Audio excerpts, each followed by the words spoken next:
తెలంగాణ గట్టు మీద కమల వికాసం కోసం తహతహలాడుతోంది బీజేపీ అధిష్టానం.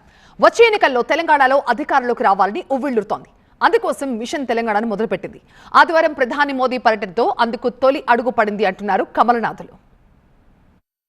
అసోం, పశ్చిమ బెంగాల్ లాంటి రాష్ట్రాల్లో కాషాయ జెండా ఎగురవేసిన బీజేపీ తమ తర్వాతి టార్గెట్ తెలంగాణ అంటోంది. ఏ బలమూ లేని చోట విజయ దుందుభి మోగించిన బీజేపీ రాష్ట్ర అవతరణ నుంచి ఎంతో కొంత బలమున్న తెలంగాణలో ఎందుకు అధికారంలోకి రావడం లేదన్న విషయంపై మేధోమథనం చేసింది. అసోంలో అమలు చేసిన కార్యాచరణను తెలంగాణలో అమలు చేస్తే అధికారాన్ని చేజెక్కించుకోవడం సాధ్యమేనన్న అభిప్రాయానికి వచ్చింది బీజేపీ. అందుకే ప్రధాని మోదీ అబ్ కీ బార్ తెలంగాణ మే भी बीजेपी सरकार నినాదాన్ని ఇచ్చారంటున్నారు కమలనాథులు. पहली बार बंगाल में प्रचंड बहुमत से बीजेपी सरकार बनी है और मैं देख रहा हूं कि बीजेपी की जो ये ऐतिहासिक विजय है उसका उत्साह यहां तेलंगाना में भी दिख रहा है.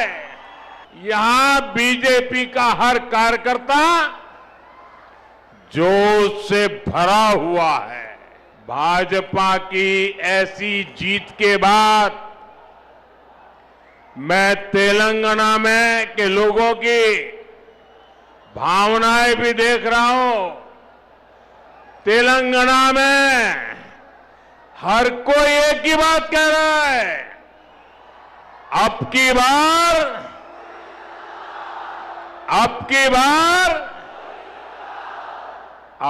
बार तेलंगाना में भी. మోదీ ప్రసంగంతో తెలంగాణలో కాషాయ సేన జోష్ రెట్టింపైంది. కేవలం నినాదాలకే పరిమితం కాకుండా గ్రౌండ్ లెవెల్లో క్యాడర్లో ఉత్సాహం నింపేందుకు జాతీయ నాయకత్వం కార్యాచరణ రూపొందిస్తోంది.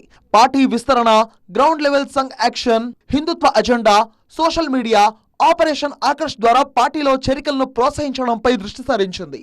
తెలంగాణలో పాగా వేయాలంటే కేవలం పట్టణాలే సరిపోవని బీజేపీకి అర్థమైంది. అందుకే ప్రతి గ్రామంలో బీజేపీని బలోపేతం చేసే దిశగా అడుగులు వేస్తోంది. గడప గడపకు వెళ్లి కేంద్ర పథకాలను వివరిస్తోంది. ఇందుకోసం క్షేత్రస్థాయిలో కమిటీలను వేస్తోంది. నిశ్శబ్దంగా గ్రామాల్లోకి వెళ్లి ప్రజల నాడిని పట్టుకోవడంలో ఆరితేరిన సంఘ్ పరివార్ శ్రేణులు ఇప్పుడు తెలంగాణ పల్లెల్లో యాక్టివ్ అయ్యాయి. ప్రభుత్వ వ్యతిరేకతను ఓట్లుగా మార్చడమే లక్ష్యంగా ఆర్ఎస్ఎస్ ప్రయత్నాలు చేస్తోంది.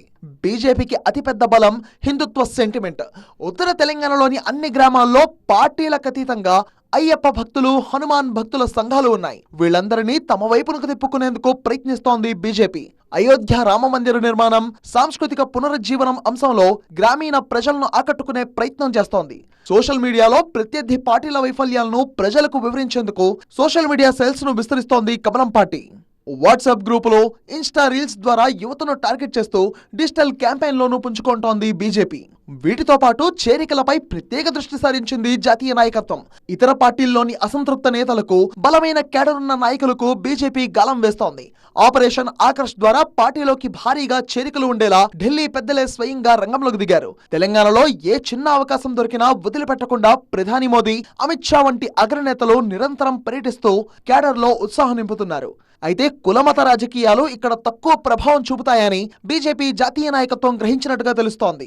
రాష్ట్రంలో ప్రాంతీయవాదం అంటే తెలంగాణ వాదం మాత్రం బలమైన ప్రభావం చూపుతుందని జాతీయ నాయకత్వానికి నివేదికలు అందినట్టుగా సమాచారం. దీంతో తెలంగాణ ఏర్పాటు విషయంలో ఎవరు ఎలాంటి అనుచిత వ్యాఖ్యలు చేయొద్దని అంతర్గతంగా ఆదేశాలు ఇచ్చినట్టుగా తెలుస్తోంది. తెలంగాణ ఏర్పాటులో బీజేపీ పాత్ర ఉందని, రాష్ట్ర ప్రయోజనాలకు కేంద్రం ప్రాధాన్యతనిస్తుందని, తెలంగాణ అభివృద్ధికి బీజేపీ సహకరిస్తుందన్న విషయాలను ప్రజల్లోకి తీసుకువెళ్లి ఓటు బ్యాంక్ గా మలుచుకొని అధికారంలోకి రావాలని బీజేపీ భావిస్తోంది.